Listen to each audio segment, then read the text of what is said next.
Welcome back to the channel. My name's Holly. Today we are doing a what's in my camera bag video. Gonna keep it short, sweet, and simple. Today is a little bit of a different kind of video. I've never done one of these videos, but basically we are going over all of the film cameras and gear that I have been shooting with since I've been obsessed with all things film lately. First off, I have not one, but two camera bags. We got this guy, if you can kind of see that. I'm not gonna go into what's in the bag because it's actually all laid out on my desk right here. But this is a pretty small bag. Probably, I'm not even gonna guess the ounces, but it came with the camera that I am now filming on right now. After I bought it on Craigslist, and this is what most of the spare parts go into. So it's not really my first camera bag or the one that I take stuff with me in. This is kind of my digital camera bag that the 5100 goes into. So, but this is actually my dedicated, to accidentally bump the mic. This is my dedicated camera bag. So I just kind of throw my camera in this bad boy, and then it's got a laptop zipper. It consists of 3 zippers, so you got the first one right there for your laptop, and then you got another hidden one right above that for all things on the inside. It's got a really great interior. For now, I'm just going to show you the bag, but those are the dedicated bags that I use. Moving on to the cameras. The camera that I've been sporting the most is probably the Pentax K1000. This is a manual SLR. It's also known as a student film camera because of its ease of use.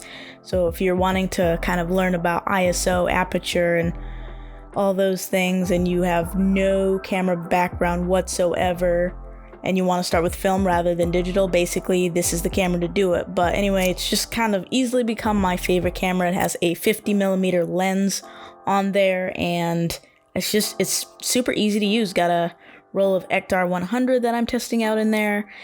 It's got a great build quality. It's really aesthetically pleasing and whatnot, and this is my dedicated SLR that I've been shooting on the most, just kind of getting comfortable with film, etc.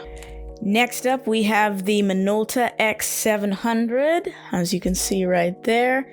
This is an intermediate film camera, and it has I always forget, a 28 to 100mm MD lens, which I got at my local lab that is not only a lab, but they also sell film cameras. It's called Ken's Camera on Evergreen Way if you live in the Seattle area. Phenomenal place, great couple, great customer service. Anyway, when I'm not shooting on the Pentax K1000, I usually bust this bad boy out. I am just really trying to kind of broaden my horizons as far as camera knowledge and kind of get better at my craft. This can be a little bit hard to use at times because it has a couple more stops and buttons on it that I'm not too familiar with, such as like being able to push stops. So I'm slowly learning about that. This has a program mode and an auto mode, and plus a bulb, which most film cameras have. And so it's just got a few extra bells and whistles that the K1000 does not. And so I'm slowly but surely learning how to use this bad boy. And I'll be sure to throw up photos of each camera that I've taken with. So if I've used it and gotten some great film pics, I'll throw those up and we can see what kind of photos I've gotten from each camera. A great alternative if you don't want to carry around a small digital camera, I have a dedicated point and shoot, and this is what most people use if they're not wanting to carry around an SLR like the Pentax K1000 or the Minolta X700. It's just kind of literally, like in the name, it is literally, if I can get it on, literally a point and shoot. So you just turn it on, hit the button, boom, you're done. I would hit the button, but there's actually a roll of film in here, so I don't want to waste it. I don't use this camera as much because I found a better one to kind of replace it. The LCD screen on the top of this bad boy is actually broken, so I can't see settings when I switch in between different modes, and that's just become kind of a challenge So instead of using this guy, I typically use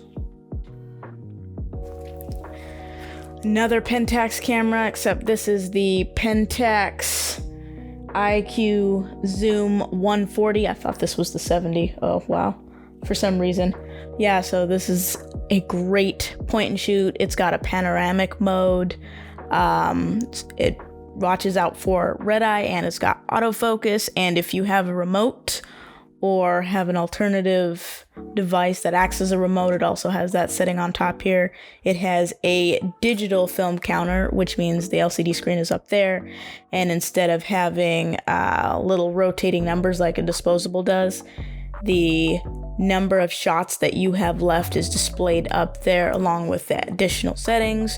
You can set the mode and the date on the back. I won't get into too much detail about this camera because who knows, maybe I'll make a dedicated review of the camera. This is just kind of what I grab and go on a daily basis.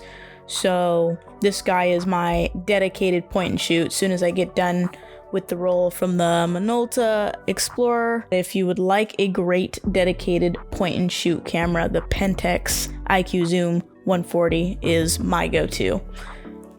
It's just really easy to use, great focus, self-explanatory, travel size, really can't go wrong with it.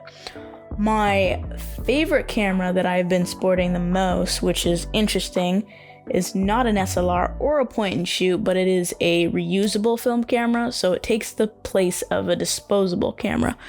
So when I first got into film, like many people, I was using the point and shoot, and then I picked up one of these. You're probably familiar with the Kodak point and shoot cameras. This is the Kodak point and shoot Power Flash HD disposable camera. It supposedly has better focus and takes better picture than the Kodak FunSaver, which is the really squiggly looking one that everybody else has. So this is probably the direct competitor to the Fujifilm disposable cameras, but I can't definitively say that because I haven't shot with the Fujifilm disposables, as I am no longer, shooting on disposables now that I have a reusable film camera, which is this is the Vivitar T200, and it is a reusable film camera. So you just kind of pop this open, and then let's see. I don't have any film in this one, so after you pop open the lens hood, you can't shoot or fire this camera when the lens hood is closed. You just pop that bad boy open. You let the film heat up, and that's what makes a reusable camera is if it has a flash on the back that has to heat up.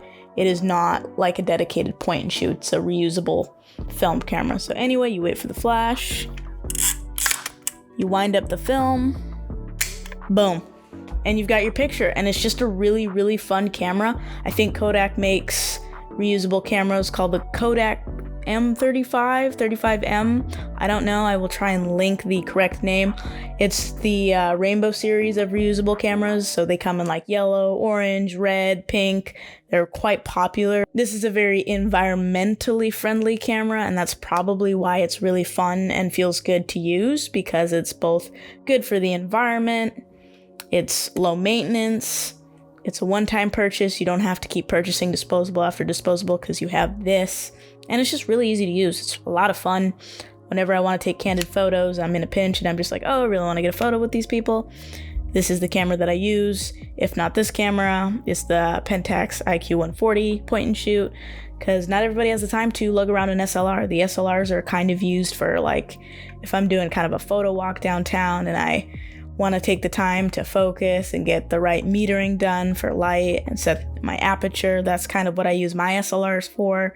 It's more of a dedicated, heading towards professional camera system, whereas the point and shoot and the reusable cameras are for fun. If you want to take them to a party or take them on a trip to wherever you're headed, like if you're going to be in New York City for a weekend, grab one of these bad boys, go nuts. Last but not least, we have the Polaroid 600. I don't know the exact, oh, never mind. It says it right on there. It's the one-step flash listed right there. I've made many videos about this, so if you follow me on TikTok or Instagram. There's a little B-roll segment on Instagram in my reels about this camera. It doesn't tell you much about it. It's just kind of really fun photos and pictures. TikTok, I actually make a video about why I love using Polaroids, but Polaroids are pretty self-explanatory. Like, you take a photo, you pull the trigger, photo slides out, and it is literally the best thing ever. You get to hold a physical copy of your photo, and that just in itself is absolutely amazing. So when I know that I want to take a photo with someone, like if it's their last day of work or something, or take it with a friend or a coworker, and I want a tangible photo of us that just makes, I don't know, film and just picture taking in general a little bit different, I like to take this bad boy. So yeah, I hope that was a good video. I kind of wanted this video to be a what's in my camera bag, what am I shooting on film wise, but also kind of an introductory film or introductory video of if you're thinking about shooting film and you're like, what's a film camera? What kind of film cameras are there? What would you use XYZ film cameras for?